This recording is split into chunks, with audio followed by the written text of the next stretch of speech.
All right, let's look at your weekly work. So in week one, you basically created a simple character rig.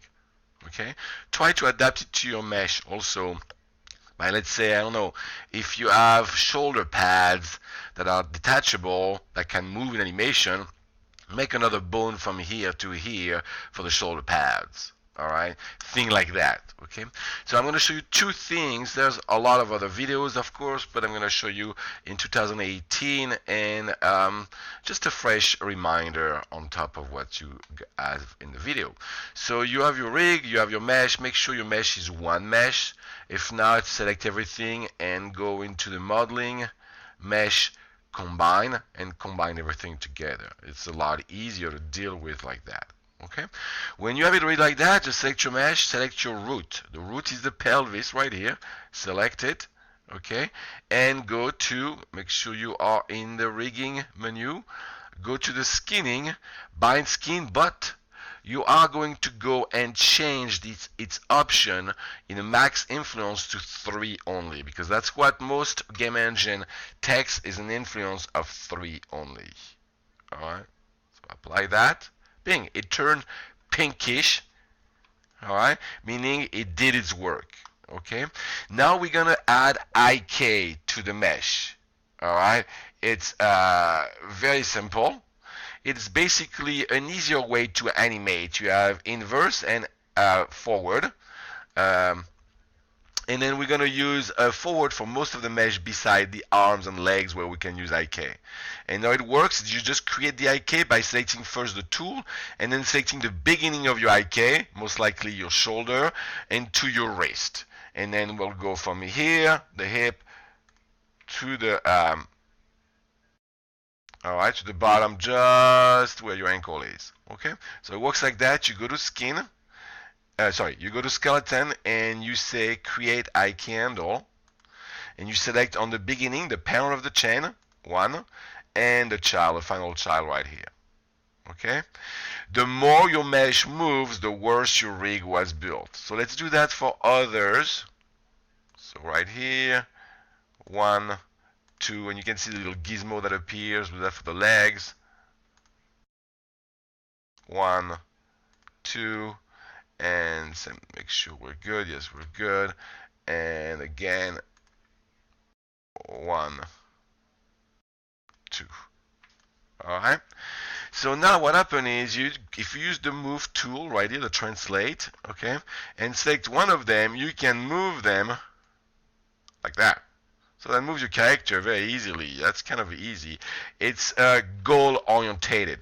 IK is goal orientated. FK, which is basically, for example, the shoulders, that's FK. It is motion orientated. Okay, so we can see now when we selected that and moved it that we have a small problem. All right, in the mesh, the skinning right here, we can see the mustache is being, also selected with it, which is no good. So we need to go through the paint process to see that. If you select your mesh right here and you go to the skin and you go to paint skin weight options right here, you see your body turn black and white. Black is not affected by the bone you select. White is affected by the bone you select. So double click the option of the tool. So it opens right here. And now you can see all the joints, one after the others. You can select them and see what they affect or not. It is important to note that the human eye cannot really see the difference between 95 black and 100% black. Okay, so be very careful with that. Make sure you paint properly. So what you do now is simply repaint your character. So you say, hey, right here, for example, you get the joints for the hand right there. Alright, that should not attract that whatsoever. So you go, it's just a painting tool. So you go to paint operation, you can add, scale, or smooth. We're going to replace right here. We're going to not change anything beside the value.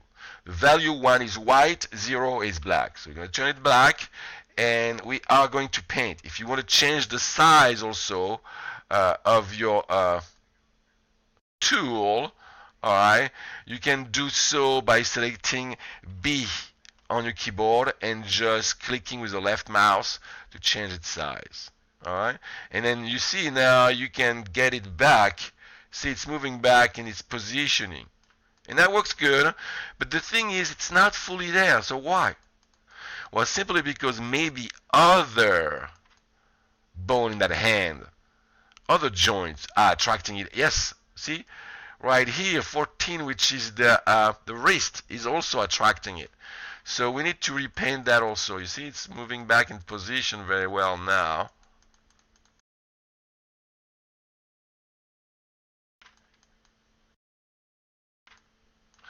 And let's keep going, see if we can do better than that. Oh yeah, right here, look at the problem right there.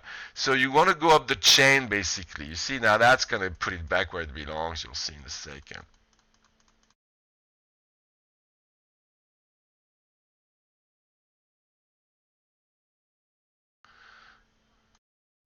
Right here. That's the shoulder. It shouldn't go with the shoulder either, alright? So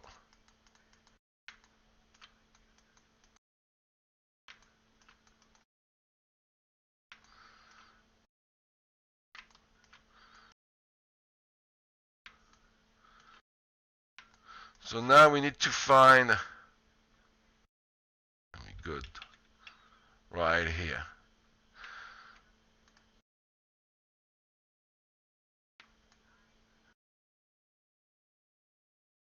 So let's do that now. Change the value.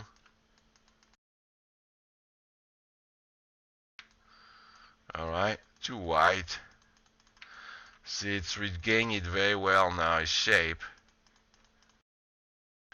Because we're going to paint the whole head like that. And we can make it bigger.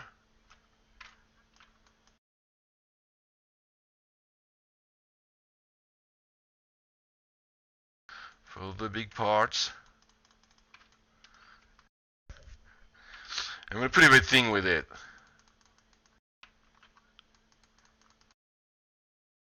Because the helmet is not going to deform, we need to go with it. Alright. Now make it smaller.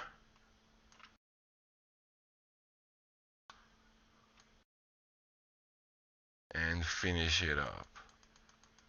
Behind ears. See right here, regaining the shape properly. Everywhere it's needed. And you might have to go under to make sure it's properly done. Even the little bolt, everything. See right here. Ensure that it is done properly. All under also.